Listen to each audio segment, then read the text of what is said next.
नमस्कार, मैं हूं आशीष श्रीवास्तव और आप देख रहे हैं यूपी तक। मैं आज आपके सामने फिर हाजिर हूं आज की सुर्खियां लेकर। आज बहुत महत्वपूर्ण खबरें हैं, लेकिन हम उन खबरों की चर्चा करेंगे जो खबरें उत्तर प्रदेश के लिहाज से और कहीं ना कहीं उत्तर प्रदेश में रहने वाले उन सभी के लिहाज से काफ़ी ज़्यादा महत्वपूर्ण है। सबसे पहली खबर पर अगर हम बढ़ते हैं तो उत्तर प्रदेश में रोजगार मिशन का गठन किया गया है। ये रोजगार मिशन अब करेगा कि योगी आदित्यनाथ की सरकार साफ तौर से अब युवाओं को इस मिशन के तहत नौकरी उपलब्ध कराएंगी। और यही नहीं, प्रदेश में 1 लाख लोगों को नौकरी मिलेगी। इसके साथ साथ विदेश में सीधी भर्ती के तहत 30,000 यानी कि लोगों को नौकरी दिलाई जाएगी।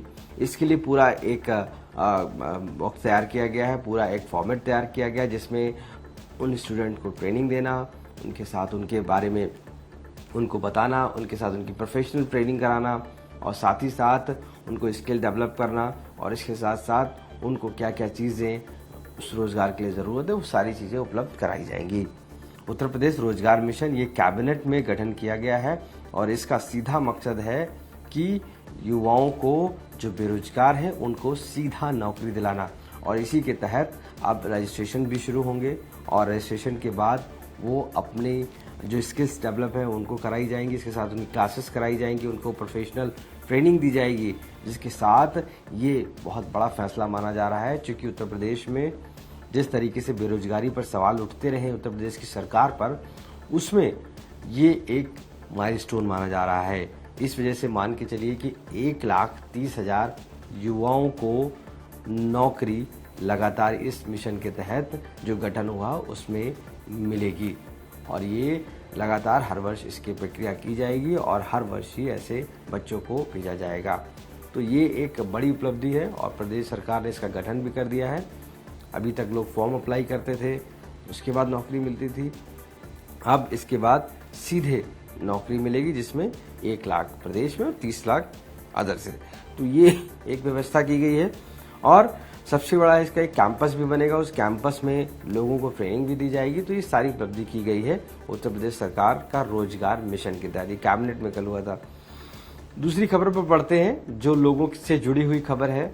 अभी तक लोग क्या करते थे कि जब मकान बनाते थे तो वहाँ पर उनके घर के बाहर दुकान होती थी जिसको लेकर लगातार या तो वो कॉमर्शियल नक्शा कराते थे या तो वो प्राइवेट नक्शा रखते थे। ऐसे में उनके कई बार बुलडोजर चलने की दिक्कत, कई बार ऐसा होता था कि उनको परेशानी। लेकिन अब उत्तर प्रदेश की सरकार ने कैबिनेट में ये पास कर दिया है कि सरकार ने कहा है साफ तौर से और इसको अप्रूवल दे दिया है कि मकान और दुकान अब एक साथ हो सकते हैं।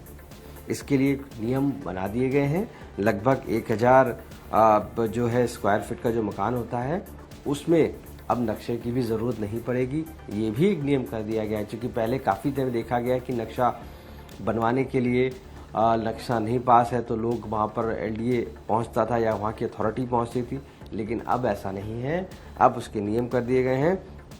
यहाँ तक और कई नियम इसमें किए गए हैं कैबिनेट में कल। 18 मीटर अगर चौड़ी सड़क है तो वहाँ पर आप निर्माण कर सकते हैं किसी कॉम्प्लेक्स का। इसके साथ अगर 45 मीटर अगर रोड चौड़ी है तो वहाँ पर आप बिल्डिंग का निर्माण कर सकते हैं। और इसके साथ साथ सबसे बड़ी बात है, अगर आपका आवास है और उसमें अगर दुकान है तो उसको भी अप्रूवल दे दिया गया है कि अब आप उसको भी रख सकते हैं। तो ये कल उत्तर प्रदेश की सरकार ने कैबिनेट में इसको पास दे दिया है, अनुमोदन कर दिया गया है और अब लाखों करोड़ों लोगों को राहत की बात होगी कि कई लोगों के जो घर हैं वो रोड से सटे हुए बने हुए हैं और उसमें दुकानें हैं, कॉमर्शियल यूज़ होता है उनका। और ऐसे में बहुत समय से मांग की जा रही थी कि इस कॉमर्शियल यूज़ को कैसे भी ख़त्म किया जाए। तो ये नियम लगने के बाद अब लाखों करोड़ों लोगों को राहत मिलेगी और वो कहीं ना कहीं अपने मकान के साथ साथ कॉमर्शियल यूज़ कर पाएंगे। और तीसरी खबर पे बढ़ते हैं। हमारी खबर है वो मर्जिंग को लेकर है। स्कूल का मर्जन, जैसा कि आप जानते हैं लगातार उत्तर प्रदेश में चर्चा का विषय है, 5,000 स्कूल को मर्ज होना है। लेकिन अब इसमें हाई कोर्ट में ये मामला पहुंच गया है। लखनऊ खंडपीठ में इसकी सुनवाई हो रही है और उसमें दायर की गई है कि साफ तौर से ये जो हित में नहीं है, ये कहीं ना कहीं शिक्षा के नियमों के विरुद्ध है, बच्चों के हित के विरुद्ध में है। इन सभी चीज़ों को कोर्ट में लेकर पहुंचे हैं याची और ऐसे में कई प्राथमिक विद्यालय के जो स्टूडेंट्स हैं वो पहुंचे हैं और कई एसोसिएशन पहुंचे हैं। हालांकि सरकार ने अपना जो इसमें पक्ष रखा है वो कहा है कि ये सारी चीज़ें जो की गई हैं नियम और कायदे से की गई हैं, यानी कि इन सभी का हित देखते हुए की गई हैं। तो ये तो साफ है कि इस पूरे मामले पर कहीं ना कहीं हाई कोर्ट के सामने भी अपना सरकार ने रुख रख दिया है।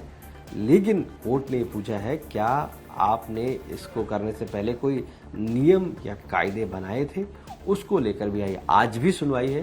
देखना होगा कि इसमें फैसला क्या होता है, क्योंकि आप जानते हैं कि जिस तरीके से प्रदेश में चाहे वो कोई भी राजनीतिक दल हो, सब इस मर्जिंग के खिलाफ खड़े हो गए हैं, एकजुट हो गए हैं और उत्तर प्रदेश सरकार को घेर रहे हैं। समाजवादी पार्टी, आम आदमी पार्टी, कांग्रेस, सभी वो दल और इसके साथ साथ कई वो टीचर एसोसिएशन और इसके साथ स्टूडेंट, पेरेंट्स सभी इस मर्जिंग के खिलाफ है। लेकिन उत्तर प्रदेश की सरकार कह रही है मर्जिंग जरूरी है।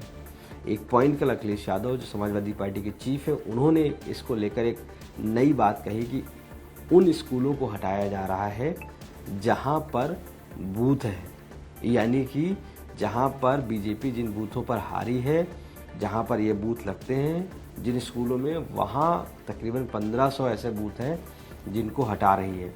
तो ये सीधा सीधा कहीं ना कहीं पॉलिटिकल मूव भी है, ये समाजवादी पार्टी का दावा है। तो ऐसे में कई सवाल हैं, लेकिन मर्जिंग को लेकर उत्तर प्रदेश में राजनीति जारी है। आगे बढ़ते खबर के लिए सेवा निगम से जुड़ी हुई खबर है।